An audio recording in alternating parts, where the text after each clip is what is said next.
Welcome to Techstination. Joining us is Mark Frohnmayer, the founder and CEO of a company called Arcimoto, Arcimoto. Thank you for joining us, Mark. Thank you for having me on the show. Well, this has been a big month for Arcimoto, launching a three-wheeled vehicle that you called an FUV. You've been around for a dozen years or so, and when I say launch, it means you're delivering these. Tell me about it.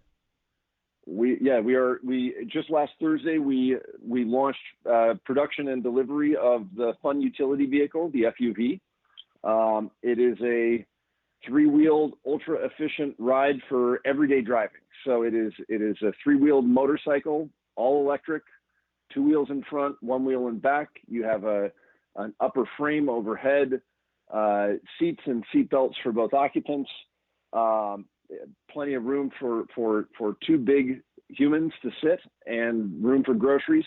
And it's really designed around everyday driving. So the types of trips that we all take all the time, typically alone, sometimes with one other person, to go get a cup of coffee or go to work or go to school or go get groceries or whatever.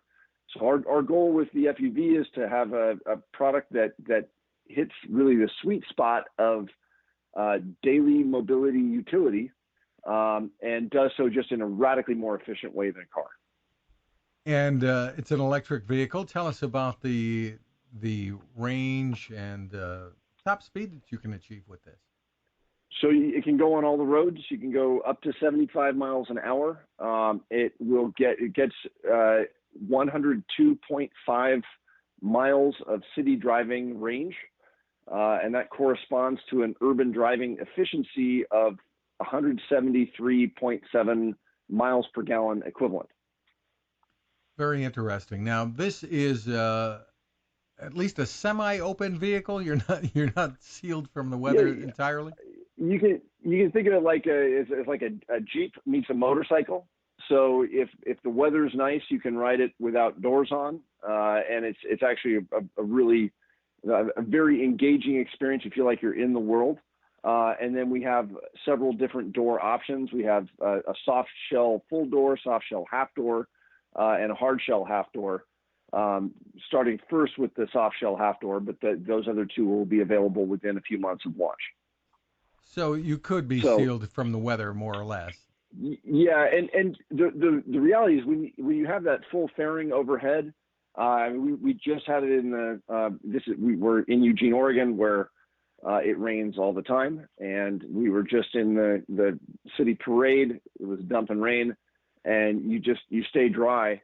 You basically, the tips of your elbows get wet, but the rest of you stays dry, and it's got heated seats and heated hand grips. So even in inclement weather, the open model, it still does a great job of keeping the weather off of you. Let's describe this. Let's describe this a little better. As we said before, it's three wheels, two wheels in the front, and there isn't a steering wheel. Correct. You steer with handlebars. So it's got handlebars, a twist throttle.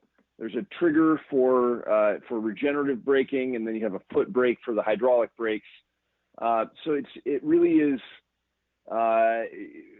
somewhere in between the motorcycle and the car in terms of it's a little bit bigger than a large touring motorcycle, but not much.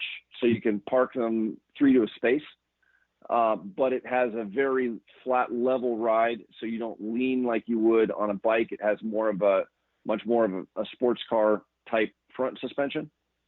And it's very easy to figure out how to operate it. If you've ever ridden a bicycle or if you know how to drive a car, you can figure out how to drive it in seconds. Very interesting. Now, tell us what kind of license do owners need for this? Do they need a motorcycle license? So it is classed as a motorcycle federally, but states are the ones who handle licensing for driving, and almost every state now has some kind of a license carve out for three-wheeled vehicles that let you operate three-wheelers without a special motorcycle license. Whether or not the FUV falls into those categories depends on how those rules are written. So in our early launch states, Oregon and California, you can just drive it with a normal driver's license, and I think about another 17 states are the same. And then we're going sort of state by state lobbying with the vehicles to say to legislators, hey, there's really no reason to require someone to get a motorcycle endorsement to drive this particular thing. So, and we're just going based on where we have a high density of pre-orders. But in our initial market launch zones in Oregon, we're really focusing on Oregon and California, and you're sort of good to go out the gates. How quickly do you hope to roll this out to other states? You've got a bit of a backlog to start with, right? Yeah, we have a little more than 4,000 pre-orders in the queue, and so it's going to take us a while to chew through that. We're starting out building one a day. We're going to be at 2 a day. We think by the end of next month, and then shooting for 5 a day as we come into 2020. And then within about 12 to 18 months of production start, we want to be building 200 a week. And so that's going to what that's looking like is really focusing on the West Coast here for the next few months, and then beginning to roll out nationwide after the turn of the year. What's the attraction here, and the story behind your reason for being? Yeah, so I would say there are a few components that to me are really important. One is that it is incredibly efficient. It's the way that we drive right now is insane. We drive huge, inefficient vehicles by ourselves to solve everyday, very simple mobility tasks, and the summation of that is paves our cities 40% over with asphalt and still gives us massive congestion at the same time that we're emitting tons of carbon into the atmosphere. So our current equation is bad in a lot of ways, but having a vehicle that is all electric, that's just super fun to drive, that you can park anywhere, that's very easy to maneuver in traffic, and that carries a very light footprint, while still getting the job done of daily transportation, we see that as a big win.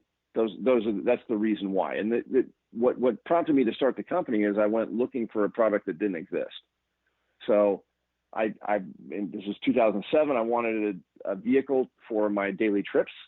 My driving patterns are similar to pretty much everybody else's. I move about by myself quite a lot. Occasionally I have another person with me. So I didn't want a full-size car. I had been a bicycle commuter. I wanted something that was going to be in the middle, a reasonable solution for everyday mobility. Couldn't find it. And, 12 years later, now we're shipping it. And the charging process, describe that for us. What do you need to charge? How long does it take, et cetera? The Arcimoto uses the standard J1772 plug for electric vehicles, which means that any of the charging stations that you see at malls or grocery stores or wherever, you can plug into those, or if you want one at your house, it can also charge from a 110 outlet. Because it is a very, very efficient vehicle, you can actually get a reasonable amount of daily driving range just from a normal 110.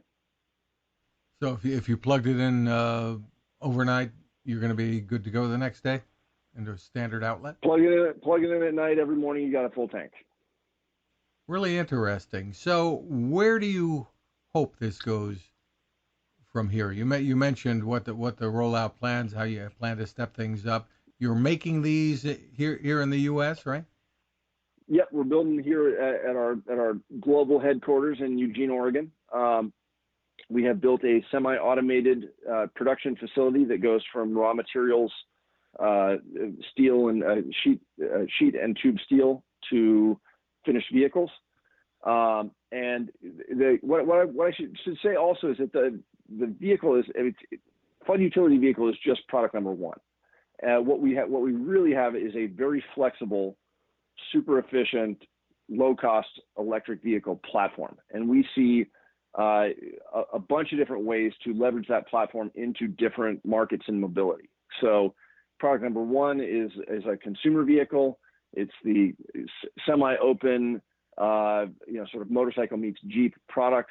Product number two is a delivery vehicle. So we see this as being a great platform for last mile delivery, food delivery, meal delivery, parcel delivery.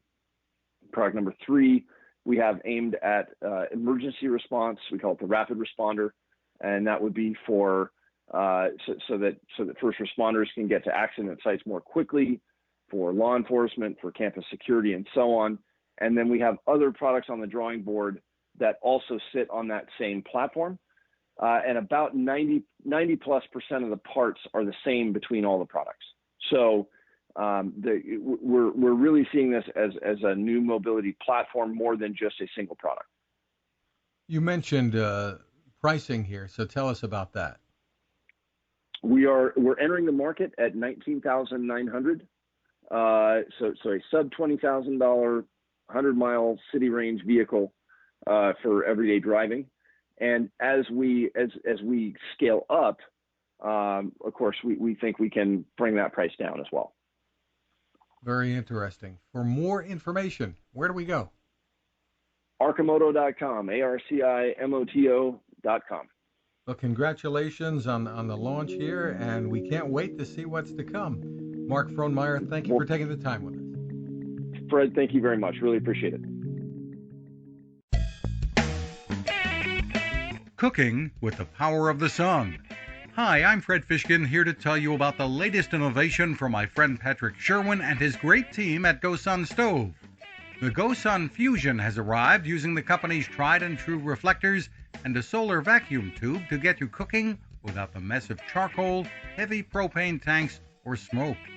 A really bright idea.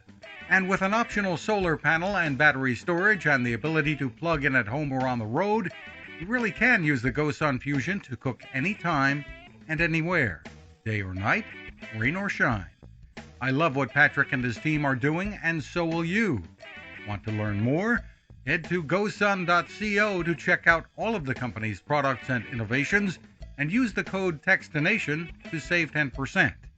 That's gosun.co.